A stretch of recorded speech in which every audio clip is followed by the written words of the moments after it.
ஆண்டவருடைய வார்த்தை எது என்று மெய்யான தேவனை அறிந்து கொள்ள வேண்டும். இரண்டாவதாக என்ன? அவர் அனுப்பின இயேசு கிறிஸ்துவை அறிய வேண்டும். அவர் அனுப்பின இயேசு கிறிஸ்து பிதா என்று அழைக்கப்படுவதுதான் தேவன், குமாரன் என்று அழைக்கப்படுகிறவர் இயேசு. பிதாவையும் குமாரனையும் அறிவதே நித்திய ஜீவன். பிதாவையும் அறிய வேண்டும், குமாரனையும் அறிய வேண்டும். அல்லேலூயா.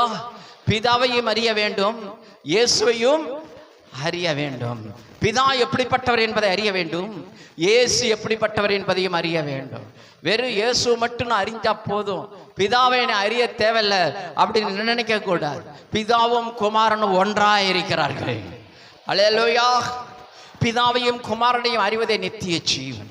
எப்படி ஒரு முட்டை கோழி முட்டை எடுத்துக்கொண்டால் அதில் மேலே என்ன இருக்குது? வெள்ளை ஓடு இருக்கிறது, அதுக்குள்ளார வெள்ளைக்கரு இருக்கிறது, அதுக்குள்ளார மஞ்சக்கரு. இந்த வெள்ளை ஓடு தான் பிதாவாகிய தேவனை, முழு முட்டை பிதாவாகிய தேவனை குறிக்க, தேவனை கடவுளை குறிக்கிறது. அதுக்குள்ளாக இருக்கிற வெள்ளை கரு எதை குறிக்கிறது? இயேசு கிறிஸ்துவை குறிக்கிறது. அதுக்குள்ளாக இருக்கிற மஞ்சக்கரு எதை குறிக்கிறது? பரிசுத்த ஆவியானவரை குறிக்கிறது. பிதா, குமாரன், பரிசுத்த ஆவியாகிய தேவன். அல்லேலூயா. மூவரும் ஒன்றா இருக்கிறார்கள். இன்றைக்கு அநேகர் சொல்லுகிறார்கள், எனக்கு இயேசு மாத்திரம்தான் என்று சொல்லுகிறார்கள். ஒன்லி ஜீசஸ் என்று ஒரு கூட்டம் இருக்கிறது. அவர்கள் பிதாவின் நாமத்தை அறிக்கை செய்ய மாட்டார்கள், பிதா கிடையாது என்று சொல்லுவார்கள். ஆவியானவரையும் மறுதலிப்பாங்க, பரிசுத்த ஆவியானவரையும் மறுதலிப்பார்கள். இயேசு மட்டும்தான் சொல்லுவாங்க. இந்த இயேசு மட்டும் சொல்லி தான் ஞானஸ்நானம் எடுக்கணும்பாங்க. பிதா, குமாரன், பரிசுத்தாவியை இந்த இதில் நாமத்தில் ஞானஸ்நானம் எடுத்து அது செல்லாது, நாங்கள் இன்னொரு ஞானஸ்நானம் கொடுக்க வேண்டும், இயேசு மட்டும் சொல்லி ஞானஸ்நானம் கொடுக்க வேண்டும் என்று வாதாடுவார்கள். அது ஒரு கள்ள உபதேசம். யார் அந்த கள்ள உபதேசத்துக்கு அடிபணிந்து போக இன்னொரு ஞானஸ்நானம் எடுக்க வேண்டிய அவசியமே இல்லை. ஒரே ஒரு ஞானஸ்நானம். இயேசு சொல்லுகிறார், பிதா, குமாரன், பரிசுத்தாவிய நாமத்தினாலே ஞானஸ்நானம் பெற்றுக்கொள்ளுங்க. அல்லேலூயா. நீங்க உலகம் எங்கும் போய் மத்த 28ஆம் அதிகாரம் 19, 20 பார்க்கிறோம்.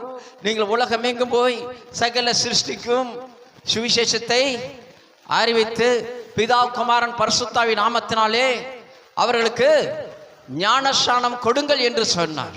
ஆனா இன்றைக்கு கள்ள உபதேசக்காரர்கள், இப்படிப்பட்ட ஒரு ஞானஸ்நானத்தை பெற்றவர்கள், இயேசு சொன்ன ஞானஸ்நானத்தை எடுத்தவர்களை அவர்கள் கெடுக்கிறார்கள். இயேசு மட்டும் சொல்லி இன்னொரு ஞானஸ்நானம் எடு என்று சொல்லுகிறார்கள். அப்படி யாரும் போய் தப்பா போய் அந்த கூட்டத்தில் சேர்ந்து எடுத்து விட, அது ஒரு கள்ள உபதேசம்.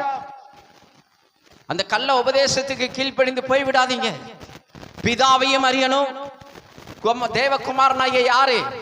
இயேசுவையும் அறிவதுதான் நித்திய ஜீவன். பிதாவை மறுதலிக்கிறவன் அந்தி கிறிஸ்து என்று வேதம் சொல்லுகிறது. பிதாவையும் குமாரனையும் மறுதலிக்கிறவனே அந்திக்கிற. இயேசுவையும் மறுதலிக்காத, பிதாவையும் மறுதலிக்காத, ஆவியானவரையும் மறுதலிக்காத. அல்லேலூயா, அல்லேலூயா. வாயில சொல்லணும், கர்த்தராகிய இயேசு கிறிஸ்து என்று நீ வாயில சொல்லி அறிக்கையிடணும். ஆண்டவர் பிதாவாகிய தேவன் அவரை மரித்தோரிலிருந்து உயிரோடு எழுப்பினார், மரணத்தை ஜெயித்து இயேசு உயிரோடு எழுந்தார் என்று இருதயத்திலே விசுவாசிக்க வேண்டும். ரோமர் எழுதின நிருபம் 10வது அதிகாரம் 9வது வசனத்திலே பார்க்கிறோம், இயேசுவை வாயினாலே அறிக்கையிட வேண்டும், சொல்ல வேண்டும். இயேசு நாமத்தை, கர்த்தராகிய இயேசுவின் சொல்லணும். அல்லேலூயா. பிதாவாகிய தேவன் தன்னுடைய குமாரனாகிய இயேசுவை அவர் சிலுவையிலே இரத்த சிந்தி மரித்த பின்பு அவர் அடக்கம் பண்ணப்பட்டு 3வது நாளிலே பிதா அவரை உயிரோடு எழுப்பினார் என்று உன் இருதயத்திலே விசுவாசித்தால் நீ ரட்சிக்கப்படுவாய். அறிக்கை செய்யணும், விசுவாசிக்கணும். அல்லேலூயா. பிதாவையும் அறிக்கையிடணும், குமாரனாகிய இயேசுவையும் வாயிலே சொல்லி அறிக்கையிடணும், பரிசுத்த ஆவியானவரையும் அறிக்கையிட்டு தான் ஞானஸ்நானம் பெற வேண்டும். அதுதான் உண்மையான ஞானஸ்நானம். இந்த கள்ள உபதேசத்துக்காரர்களை அவங்களுக்காக, அவங்களுக்கு மனம் திரும்பும்படியாக நீங்கள் ஜெபிக்கும்படி உங்களை அன்போடு கற்றுக்கொள்கிறேன். இந்த யூடியூப் மூலமாக இந்த வார்த்தையை கேட்டுக்கொண்டிருக்கிற ஜனங்களாக்கி உங்களுக்கு சொல்லுகிறேன் என்னவென்றால், பிதா, குமாரன், பரிசுத்தாவிய நாமத்தினாலே ஞானஸ்நானம் எடுங்கள். இதுவே இயேசு சொன்ன ஞானஸ்நானம். மத்த 28ஆம் அதிகாரத்திலே இயேசு எப்படி ஞானஸ்நானம் எடுக்க வேண்டும் என்று அவர் சொல்லியிருக்கிறார். இயேசு சொன்னதை தான் நாம் கை கொள்ள வேண்டும். வேறு யார் சொன்னதை நாம் கை கொள்ள வேண்டிய அவசியம் இல்லை. இயேசுதான் நமக்கு இரட்சகர். அவரே சொல்லிவிட்டார்.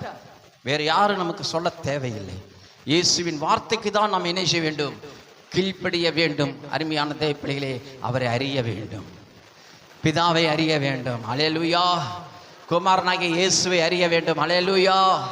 பரிசுத்த ஆவியானவரை அறிய வேண்டும். அல்லேலூயா. பிதா வேறு, குமாரனாகிய இயேசு வேறு, பரிசுத்த ஆவியானவர் வேறுலாம் நினைக்காதீங்க. 3 கடவுள் கிடையாது. 3 சேர்ந்தது தான் கடவுள். 3 சேர்ந்தது தான் ஆண்டவர். பிதா, குமாரன், பரிசுத்தர். பழைய ஏற்பாட்டின் காலத்திலே பிதாவாக இருந்த தேவன் புதிய ஏற்பாட்டிலே குமாரனாக வெளிப்பட்டார். ஆனால் இப்பொழுதோ அவர் நம்மத்திலே பரிசுத்த ஆவியானவராய் உலாவிக் கொண்டிருக்கிறார். அல்லேலூயா. ஆண்டவரே, இந்த புனித வெள்ளி, ஏன் இதை புனித வெள்ளி என்று சொல்லுகிறார்கள் என்றால், இயேசு ரத்தம் சிந்தி எல்லாரையும் புனிதமாக்குகிறார். எல்லா பாவிகளையும் புனிதமாக்குகிறார், பரிசுத்தமாக்குகிறார். ஏன் அவருக்கு மட்டும்தான் வல்லம் இருக்குதான்னு கேட்டா, அவர்தான் ரத்தம் சிந்தினார். நம்முடைய பாவத்தை நீக்கி நம்மை சுத்திகரிக்கும்படியாக சிந்தப்பட்ட ஒரே ரத்தம் இயேசுவின் ரத்தம்.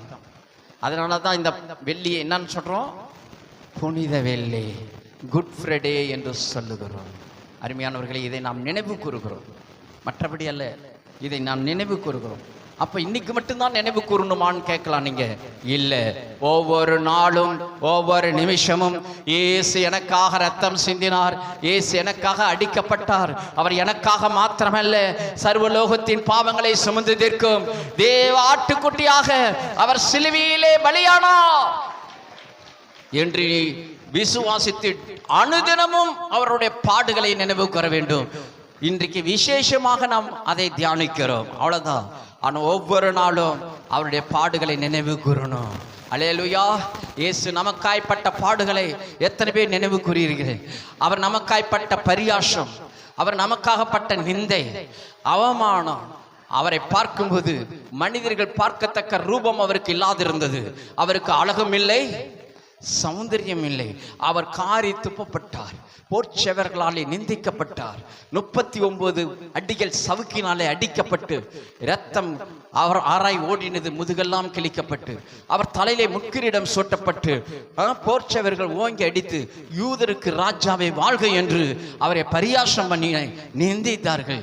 இவ்வளவு பாடுகளையும் அவர் எதற்காகப்பட்டார் என்றால், உங்களுக்காக மாத்திரமல்ல, உலகத்தில் இருக்கிற மனிதனாய் பிறந்த எல்லாருக்காகவும் அவர் பார சிலுவையை சுமந்தார்.